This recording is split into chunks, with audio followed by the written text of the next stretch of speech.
there's something called compliance and creativity. Individuals, for the most part, want to be creative. This generation very much wants to be creative. They want to say, they want to be creative. Historically, what was done in an organization is if you were entered a store, entered a group or an organization, and you complied with all the things that I told you to do, then I would give you a little creativity. Right? If you complied, then you could create. Okay? That doesn't work anymore because you can't get anybody to come into your store and work for you unless you give them creativity, creative control, right out of the gate. We got kids on our staff, 50 undergraduate and graduate students, and we ask them what do they want out of the experience while we're recruiting them, and like 90% of them say, creative control. I don't even know what that means, but they talk about it all the time. Like they want to create. I want creative control. Oh my God, what television show did you see that on? Was that on House of Cards or what was that? So there's compliance and creativity. The way it used to be motivated was, if you comply, I'll let you create.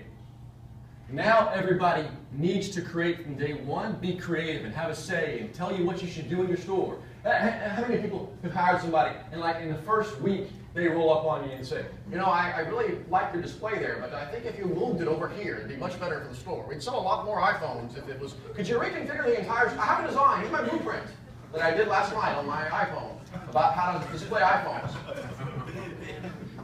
Because, I'm an expert. I've been here for 6 days, and I know everything there is to know about this store, and here it is. Because they want to create. They want to create. It comes from a good place. They want to contribute. They want to create. And they're just very confident about it, right? So when they come into your store, you give them a chance to create. When they walk up on you, and they say, I'd like to redesign your store format, please, and can I do the schedule next week? When they do that, don't really let them do that.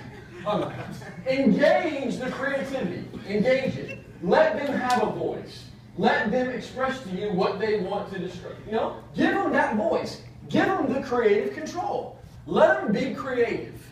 Listen to them. When they say silly things, listen to them. Right? Sometimes you might get an airplane and shut the airplane down. But listen to them. But if they start not coming to work on time, or they start not doing the things they're told to do, then you take away the creativity that you gave them from the very beginning. If you give them the opportunity to be a project leader or a team leader, and they don't do their basic job well, take away the project leader.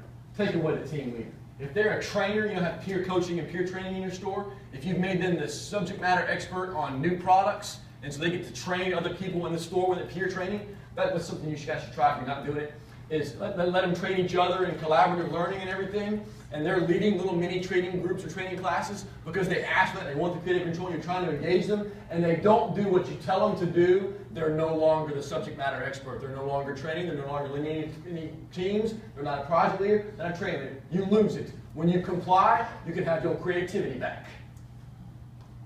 It's coercive versus reward. Now, I gave you that. Those are all things that we